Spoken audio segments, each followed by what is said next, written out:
Badan Yanti gemetaran, jantungnya berdegup kencang sekali. Dia berusaha lari sekencang mungkin tanpa melihat ke belakang. Sambil berlari air matanya tak henti mengalir di pipinya. Kenapa ibu tiriku jahat sekali? Aku dijual ke pria hidung belang. Hai teman-teman, semoga kalian sehat hari ini. Sebelum kita lanjutkan ceritanya, teman-teman bisa menulis di kolom komentar kabar kalian hari ini dan asal daerah kalian. Jangan lupa subscribe dan like supaya channel ini bisa berkembang dan mempersembahkan cerita-cerita yang menarik buat kalian. Terima kasih. Yanti tumbuh sebagai anak tunggal dalam keluarga yang hangat. Ayahnya pekerja keras. Ibunya perempuan lembut yang selalu tahu bagaimana membuat rumah terasa hidup. Mereka bukan keluarga kaya, tapi tawa selalu ada di meja makan. Saat Yanti berusia 12 tahun, hidupnya terasa utuh. Ia pulang sekolah dengan cerita. Ibunya mendengarkan. Ayahnya tersenyum sambil menepuk kepala Yanti. Rumah itu aman.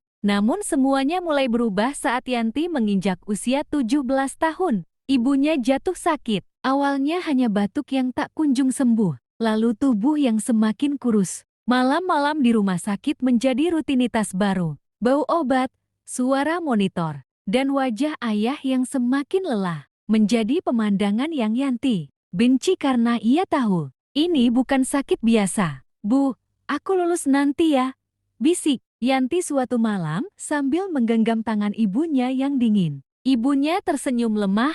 Iya, ibu pasti lihat, tapi janji itu tidak pernah terpenuhi. Ibunya meninggal 3 bulan sebelum kelulusan Yanti. Hari pemakaman terasa seperti mimpi buruk yang terlalu nyata. Tangisan ayahnya pecah untuk pertama kalinya. Yanti berdiri kaku, matanya kering, hatinya mati rasa. Sejak hari itu, rumah yang dulu hangat berubah sunyi. Tidak ada lagi suara ibu di dapur. Tidak ada lagi pelukan hangat saat Yanti pulang. Hanya keheningan yang memantul di dinding. Setahun berlalu, Yanti berusaha bertahan sekolah, membantu ayah, belajar memasak sendiri, tapi ayahnya berubah. Ia lebih sering pulang larut, lebih sering diam, dan jarang menatap Yanti lama-lama. Hingga suatu malam, ayahnya duduk di ruang tamu dengan wajah tegang. Yanti, ayah mau bicara. Nada suaranya membuat perut Yanti mengeras. Ayah ingin menikah lagi. Kalimat itu jatuh seperti palu. Yanti menatap ayahnya, tak percaya. Kenapa secepat itu? Ayahnya menghela nafas panjang. Ayah tidak bisa hidup sendiri. Kalimat itu menusuk. Bukan karena ayah ingin bahagia, tapi karena Yanti sadar kehadirannya tidak cukup. Pernikahan itu berlangsung sederhana. Istri baru ayahnya datang dengan senyum tipis yang tak pernah benar-benar sampai ke mata. Sejak hari pertama, Yanti tahu rumah itu bukan lagi miliknya. Ia menjadi tamu, beban, pengingat masa lalu yang tidak diinginkan. Dan tanpa disadari, hidup Yanti mulai tergelincir perlahan menuju jalan yang tidak pernah ia pilih. Setahun setelah pernikahan ayahnya, hidup Yanti runtuh pelan-pelan seperti bangunan tua yang retaknya baru terasa ketika sudah tak bisa diselamatkan. Usaha ayahnya bangkrut, satu persatu barang di rumah dijual, televisi, lemari tua, bahkan cincin peninggalan ibunya. Akhirnya mereka pindah ke rumah kecil di pinggir kota, sempit dan pengap, dengan dinding kusam dan atap yang bocor jika hujan turun terlalu lama. Di rumah itu, ibu tiri Yanti berubah, senyumnya hilang, nada bicaranya meninggi, dan kesabarannya habis seluruhnya ditumpahkan pada Yanti. Kamu cuma nambah beban, bentaknya suatu pagi saat Yanti terlambat bangun. Yanti diam. Ia belajar untuk tidak menjawab, tidak membela diri, karena setiap kata hanya membuat segalanya lebih buruk. Ia bangun lebih pagi, memasak, membersihkan rumah, lalu berangkat sekolah. Pulang sore, ia kembali mengerjakan pekerjaan rumah. Tak ada terima kasih, tak ada jeda. Ayahnya semakin sering duduk termenung. Tatapannya kosong, pundaknya membungkuk oleh beban yang tak mampu ia ceritakan. Kadang ia menatap Yanti lama, seolah ingin meminta maaf tapi tak pernah benar-benar mengucapkannya. Ayah capek, katanya suatu malam sambil memijat pelipis. Ayah gagal. Kalimat itu membuat Yanti takut, bukan karena kata-katanya, tapi karena ayahnya terdengar menyerah. Tekanan itu pelan-pelan merusak tubuh ayahnya. Ia sering pusing, batuk tak berhenti. Dadanya terasa sesak, tapi ia menolak ke dokter. Tidak ada uang, tidak ada waktu, tidak ada harapan. Hingga suatu pagi, ayah Yanti jatuh pingsan di ruang tamu. Yanti berteriak meminta tolong. Ibu tirinya hanya berdiri terpaku. Wajahnya pucat, bibirnya bergetar bukan oleh cinta, melainkan oleh ketakutan. Ayahnya dirawat beberapa hari, lalu dipulangkan. Dan seminggu kemudian, ia meninggal dalam tidur. Yanti duduk di sisi ranjang, menggenggam tangan ayahnya yang dingin. Tidak ada tangis, tidak ada teriakan, hanya kehampaan yang menekan dadanya sampai sulit bernapas. Dalam 2 tahun, ia kehilangan segalanya. Ibu kandungnya, ayahnya, dan rumah yang pernah ia sebut pulang. Saat pemakaman usai dan orang-orang pergi, ibu tirinya menatap Yanti dengan mata dingin. Mulai sekarang, katanya pelan namun tajam, kamu harus tahu diri. Kalimat itu adalah awal dari kesendirian Yanti yang sebenarnya. Dan sejak hari itu, Yanti belajar satu hal yang pahit. Tidak semua anak yatim mendapat belas kasihan. Sebagian justru diwarisi penderitaan. Hari itu, ibu tirinya bersikap berbeda.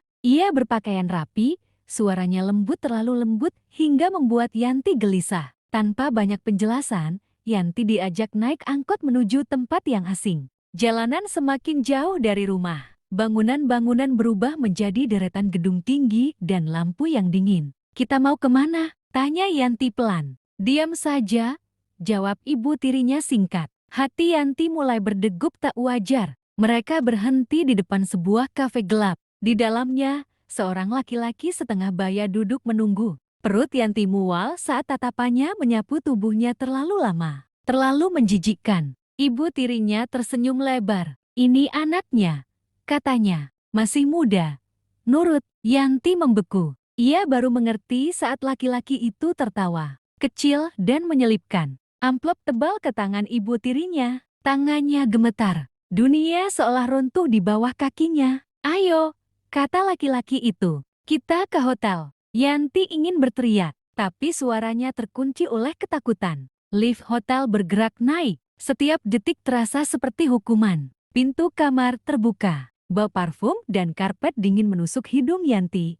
Laki-laki itu menutup pintu. Yanti mundur, napasnya memburu. Jangan, ucapnya lirih. Ia menoleh mencari jalan keluar tidak ada. Jendela tertutup, pintu terkunci. Dadanya sesak, air mata jatuh tanpa suara. Tiba-tiba bel pintu berbunyi. Makanan pesanan. Laki-laki itu mengumpat pelan dan membuka pintu. Detik itu, Yanti melihat celah kecil cukup untuk hidupnya. Tanpa berpikir, Yanti menerobos. Tubrukan singkat, teriakan, troli makanan terguncang. Yanti berlari. Ia berlari menyusuri lorong panjang, menuruni tangga darurat.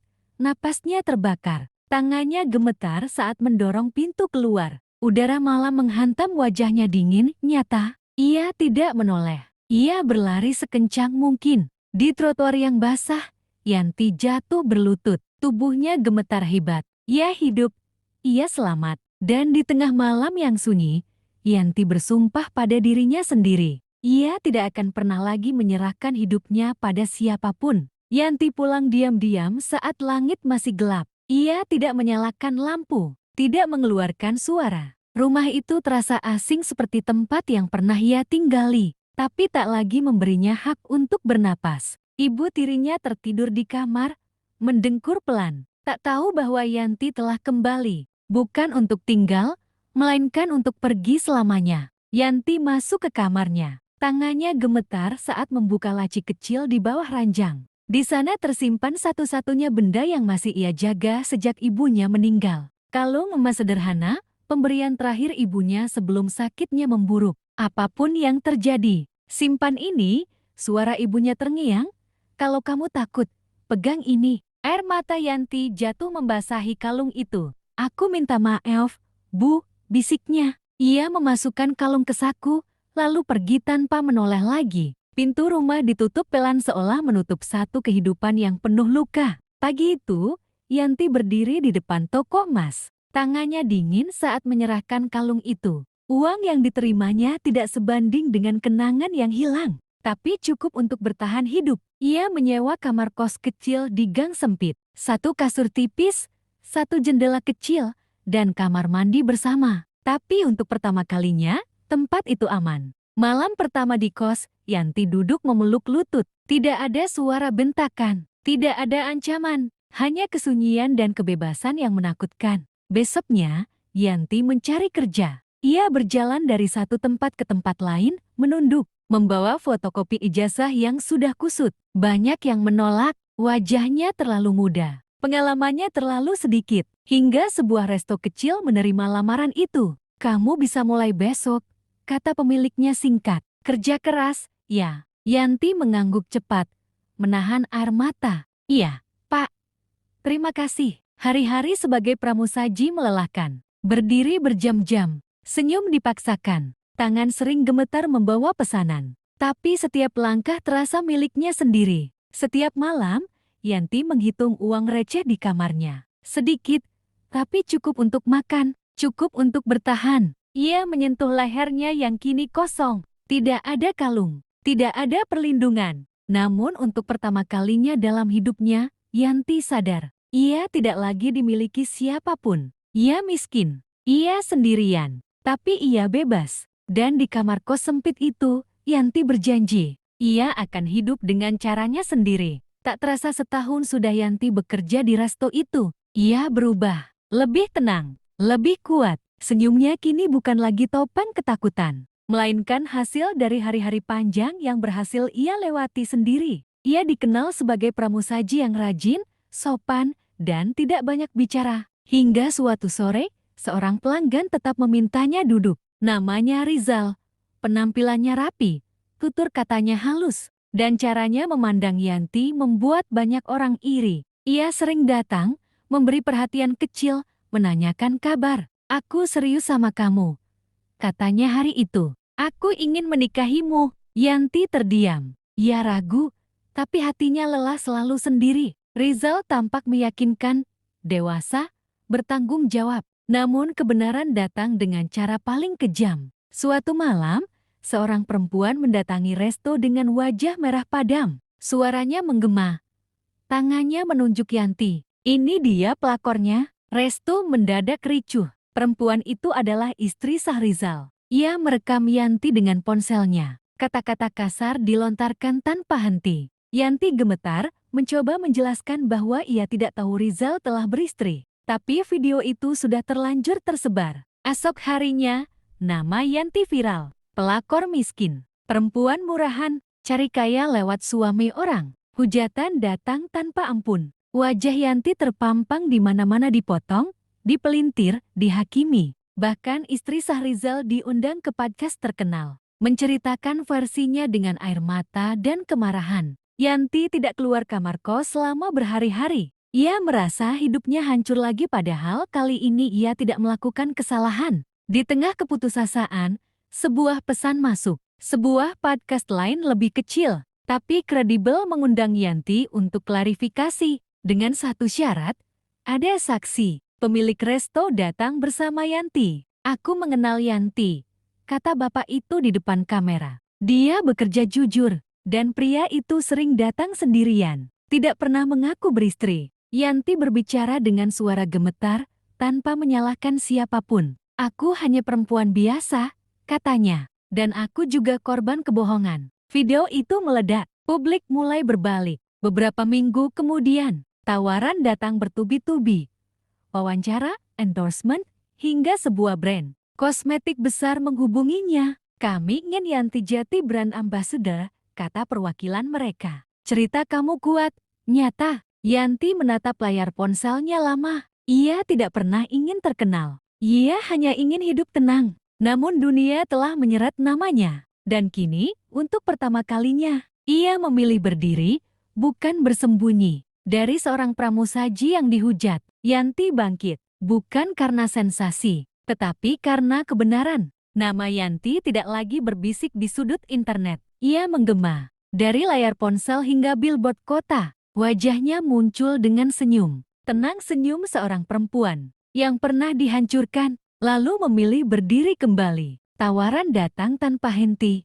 Pemotretan, wawancara, undangan acara. Namun Yanti tidak mabuk sorotan. Ia sadar, ketenaran tanpa kualitas hanyalah kilat sesaat. Maka ia belajar. Yanti mengikuti kursus public speaking. Belajar berbicara di depan kamera tanpa gemetar. Ia mempelajari etika bisnis, manajemen keuangan, bahkan psikologi komunikasi. Malam-malamnya diisi catatan dan latihan, bukan pesta. Kalau aku diberi panggung, katanya pada dirinya sendiri, aku harus pantas berdiri di sana. Perubahan itu cepat dan nyata. Cara bicaranya tegas, cara jalannya mantap. Ia belajar menolak tawaran yang merendahkan, memilih kerjasama yang sejalan dengan nilai hidupnya. Ia tidak lagi menjual luka, ia menjual keteguhan. Uang mulai mengalir. Yanti pindah dari kamar kos sempit ke apartemen kecil yang bersih dan terang. Ia mengirim sebagian penghasilannya untuk pendidikan anak-anak panti yang dulu hampir menelannya. Ia membeli buku,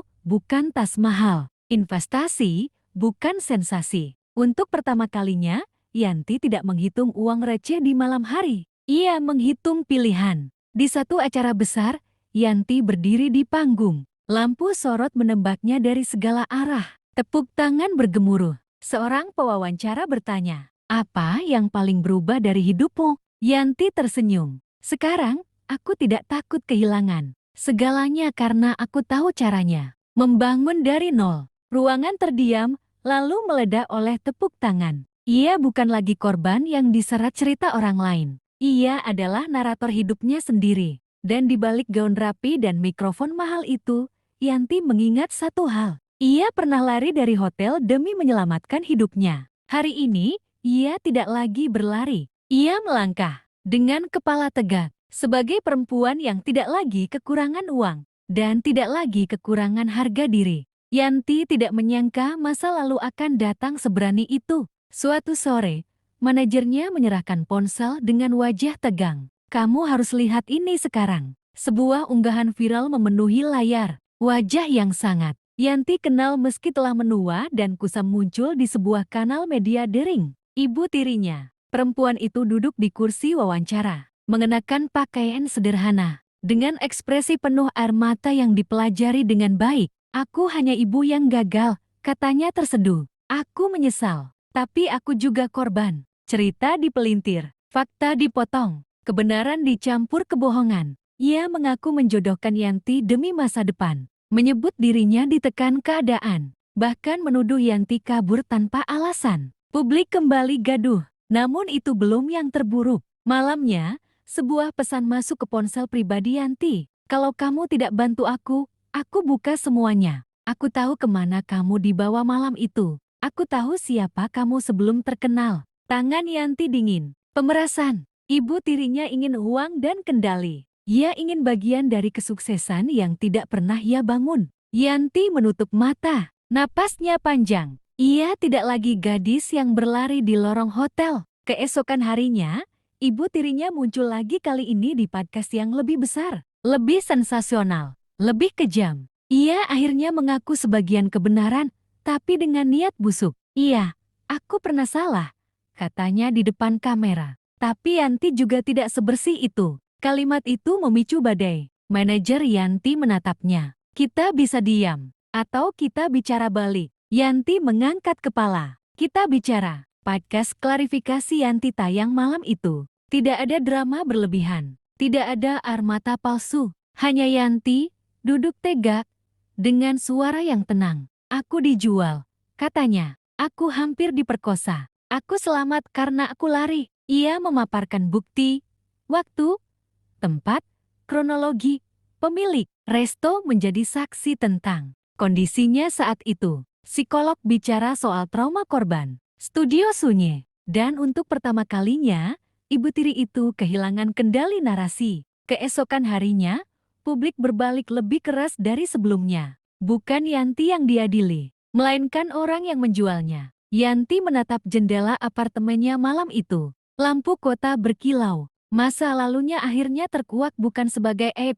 melainkan sebagai kebenaran. Ia membuka pesan terakhir dari nomor tak dikenal. "Aku tidak menyangka kamu sekuat ini." Yanti mengetik singkat. Aku tidak lagi bisa diancam. Ia menutup ponsel. Dan di saat itulah Yanti tahu, masa lalunya tidak lagi mengejarnya. Kini, ia yang telah sampai di depan. Yanti tidak sedang mencari cinta ketika pria itu datang. Ia sudah belajar hidup dengan tenang bekerja. Belajar membangun dirinya sendiri. Tidak ada ruang kosong yang harus diisi. Tidak ada luka yang memohon disembuhkan oleh orang lain. Justru disitulah ia bertemu Raka. Pria itu hadir sederhana, tanpa sorotan kamera. Usianya awal 40-an, penampilannya rapi, pembawaannya tenang. Ia dikenal sebagai pengusaha properti yang jarang muncul di media. Kaya. Ia tetapi tidak memamerkan apapun. Mereka bertemu pertama kali di sebuah acara sosial ketika Yanti menjadi pembicara. Raka mendengarkan dengan penuh perhatian.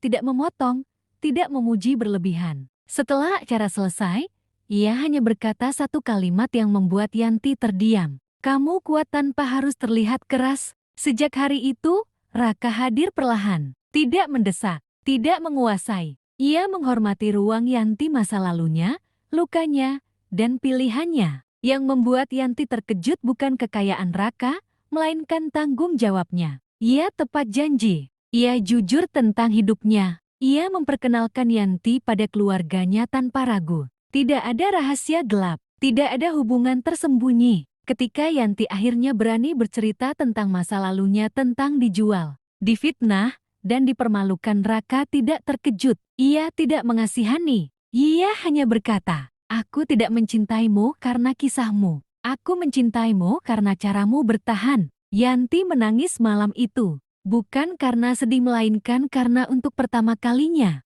ia dicintai tanpa syarat. Raka tidak pernah mencoba menyelamatkan Yanti. Ia berjalan di sampingnya. Ia mendukung mimpi Yanti kembali kuliah, membantunya membangun yayasan kecil untuk perempuan korban kekerasan. Ia hadir, konsisten, tenang seperti rumah yang selama ini Yanti cari. Dan Yanti sadar satu hal penting, cinta yang sehat tidak membuat jantung berdebar karena takut kehilangan. Ia membuat napas terasa panjang dan lega. Di pelukan Raka, Yanti tidak lagi merasa kecil. Ia merasa cukup. Dan untuk pertama kalinya dalam hidupnya, Yanti percaya bahwa kebahagiaan tidak harus dibayar dengan penderitaan. Cinta Yanti dan Raka tumbuh tanpa suara keras. Tidak ada janji muluk, tidak ada pamer kebahagiaan. Semuanya terasa dewasa tenang, saling percaya. Hingga hari itu tiba, ketika cinta harus berhadapan dengan keluarga. Raka membawa Yanti ke rumah besarnya di pinggir kota. Rumah itu bukan sekadar megah,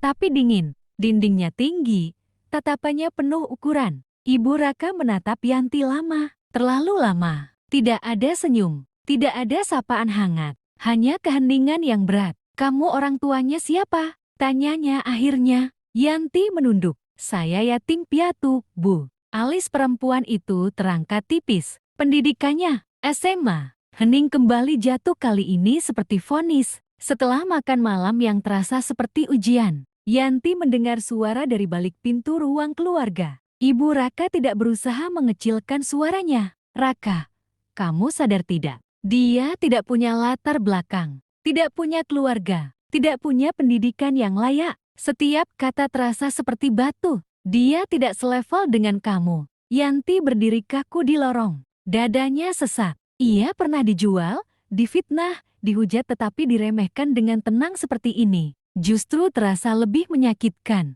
Raka akhirnya keluar, wajahnya tegang. Ma, cukup. Namun ibunya berdiri. Ibu tidak akan merestui pernikahan ini. Kamu bisa dapat perempuan yang lebih pantas. Yanti menatap Raka.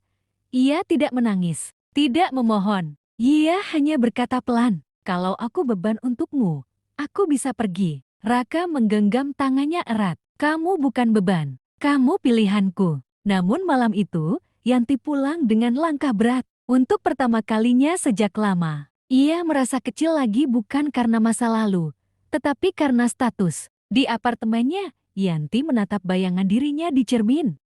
Ia tidak punya orang tua, ia tidak punya gelar, ia tidak punya nama keluarga besar, tapi ia punya sesuatu yang tidak bisa diukur. Ia bangkit dari runtuhan, dan di balik luka itu, Yanti tahu satu hal. Jika cinta ini harus dibayar dengan harga dirinya, ia tidak akan menukarnya. 3 tahun, itulah waktu yang Yanti berikan pada cinta yang ia jaga dengan sabar. Tidak menuntut, tidak memaksa. Ia percaya waktu akan melunakkan segalanya, bahkan hati orang tua yang keras. Namun waktu tidak selalu berpihak pada keberanian. Raka datang sore itu dengan wajah yang Yanti kenal terlalu baik. Wajah orang yang sudah memutuskan, bukan yang sedang bertanya. Aku minta maaf, katanya pelan. Tidak ada air mata, tidak ada pelukan, hanya jarak yang tiba-tiba terasa asing. Ibu tidak pernah berubah, lanjutnya. Aku sudah mencoba, tapi aku tidak bisa terus melawan.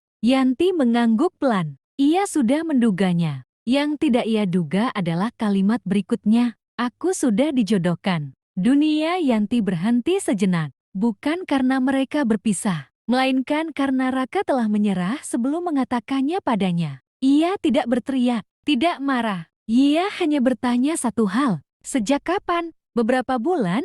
Jawab Raka lirih. Beberapa bulan? Artinya, selama ini Raka datang menemuinya dengan keputusan yang sudah digenggam orang lain. Itulah yang mematahkan Yanti. Bukan kehilangan Raka, tetapi kehilangan kejujuran. Malam itu Yanti berjalan sendiri di kota yang pernah terasa hangat. Lampu-lampu terlihat lebih dingin. Setiap sudut menyimpan kenangan yang kini terasa seperti ejekan. Ia tidak kalah oleh perempuan lain. Ia kalah oleh Restu. Dan Raka, pria baik itu, memilih menjadi anak yang patuh, bukan kekasih yang berani. Di kamar, Yanti duduk di lantai, punggung bersandar ke dinding. Tidak menangis lama, hanya satu napas panjang, lalu keheningan. Ia menulis satu kalimat di ponselnya, lalu menghapusnya kembali. Tidak ada kata yang cukup sopan untuk rasa dihianati dengan cara yang halus. Keesokan paginya, Yanti bangun seperti biasa. Mandi, sarapan, berangkat kerja. Dunia tidak runtuh, hanya hatinya yang retak diam-diam. Ia belajar satu hal pahit. Cinta saja tidak cukup jika keberanian tidak ikut diperjuangkan. Dan sejak hari itu, Yanti berhenti berharap pada siapapun yang tidak berani memilihnya dengan lantang. Karena bagi Yanti, lebih baik sendiri daripada dicintai setengah hati. 2 tahun setelah perpisahan itu, nama Raka kembali muncul, bukan di hidup Yanti, tapi di berita. Pernikahannya megah. Istrinya perempuan pilihan keluarga, berpendidikan tinggi, berasal dari keluarga terpandang, sempurna di mata ibunya. Foto-foto tersenyum tersebar rapi, seolah tak ada celah retak. Namun kesempurnaan jarang benar-benar hidup. Yanti tidak mengikuti kabar itu. Ia tahu dari obrolan orang tentang Raka yang semakin jarang terlihat di acara publik. Tentang perusahaan yang dipegang kini lebih banyak diwakili istrinya. Tentang rumah besar yang sunyi. Tentang Raka yang tampak mengecil. Malam itu, hujan turun deras ketika ponsel Yanti bergetar. Nomor lama yang sudah lama ia hapus, muncul kembali. Kamu benar. Satu kalimat. Aku kalah karena aku tidak berani. Yanti menatap layar lama. Jantungnya tidak berdebar, tidak marah, tidak juga lega. Hanya tenang-tenang yang datang setelah sesuatu benar-benar selesai. Ia tidak membalas. Beberapa minggu kemudian, Yanti berdiri di olah kecil miliknya sendiri. Bukan sebagai tamu, bukan sebagai kekasih siapapun. Ia pemilik dan pendiri sebuah lembaga pelatihan untuk perempuan yang ingin bangkit dari nol. Beasiswa, pelatihan, pendampingan. Di dinding terpasang kalimat sederhana. Harga diri tidak menunggu restu. Ia belajar, lulus, membesarkan namanya dengan caranya sendiri, tanpa bergantung pada siapapun. Suatu sore, di sebuah kafe yang sunyi, Yanti melihat Raka dari jauh. Ia duduk sendiri. Ketika mata mereka bertemu, Raka berdiri ragu, berharap. Yanti tersenyum tipis. Bukan senyum yang mengundang, melainkan senyum perpisahan yang terlambat. Aku bahagia, kata Yanti singkat. Raka mengangguk. Tidak ada yang bisa ia katakan, karena pada akhirnya, ia tahu perempuan yang dulu ia lepaskan kini berdiri di tempat yang tak bisa ia kejar. Dengan kepatuhan semata, Yanti melangkah pergi, tanpa menoleh. Cinta tidak selalu berakhir dengan bersama. Kadang ia berakhir dengan posisi yang terbalik. Dan twist paling kejam bukanlah kehilangan orang yang dicintai, melainkan hidup lama dalam pilihan yang bukan milikmu. Yanti memilih dirinya, dan itu cukup. Yanti tidak pernah mengira kebahagiaan datang tanpa drama. Ia bertemu Aksa bukan di saat hidupnya kosong, tetapi ketika hidupnya sudah utuh. Aksa terkenal wajahnya sering muncul di layar. Namanya dikenal banyak orang. Ganteng, mapan, kaya. Namun semua itu tidak pernah menjadi alasan Yanti bertahan. Yang membuatnya memilih Aksa adalah caranya memandang Yanti tanpa rasa ingin memiliki, tanpa niat menyelamatkan. Aku tidak butuh kamu berubah, kata Aksa suatu malam. Aku hanya ingin berjalan di sampingmu. Ia tahu masa lalu Yanti, tahu tentang panti, dijual, difitnah, ditinggalkan. Aksa tidak meminta penjelasan berulang. Ia menerima cerita itu sebagai bagian dari Yanti, bukan sebagai syarat untuk dikasihani. Pernikahan mereka sederhana tapi hangat, tidak berlebihan, tidak disusun untuk kamera. Yanti berdiri di pelaminan tanpa rasa takut. Tidak ada ibu mertua yang mengukur, tidak ada restu yang tertahan. Hanya dua orang dewasa yang memilih satu sama lain. Saat Aksa menggenggam tangannya, Yanti sadar, inilah cinta yang tidak membuatnya menunggu. Kebahagiaan itu berlipat ketika dokter tersenyum dan berkata, "Selamat, bayi kembar." Yanti terdiam lama. Tangannya gemetar bukan karena takut, melainkan karena ia tidak pernah membayangkan hidup bisa sebaik ini. Dua kehidupan tumbuh di rahimnya. Dua masa depan yang tidak akan ia serahkan pada siapapun. Aksa menunduk, mencium keningnya. Kita lakukan ini bersama. Di rumah yang dipenuhi tawa kecil, Yanti sering duduk di teras, mengingat dirinya yang dulu gadis yang lari dari hotel. Perempuan yang difitnah, kekasih yang ditinggalkan. Ia tersenyum. Tidak ada kemenangan yang lebih indah daripada hidup yang akhirnya berpihak. Dan jika suatu hari masa lalu mencoba kembali mengetuk, Yanti tahu, ia sudah berada di rumah yang benar. Bukan karena siapa yang ia nikahi, melainkan karena ia tidak lagi perlu membuktikan nilainya kepada siapapun.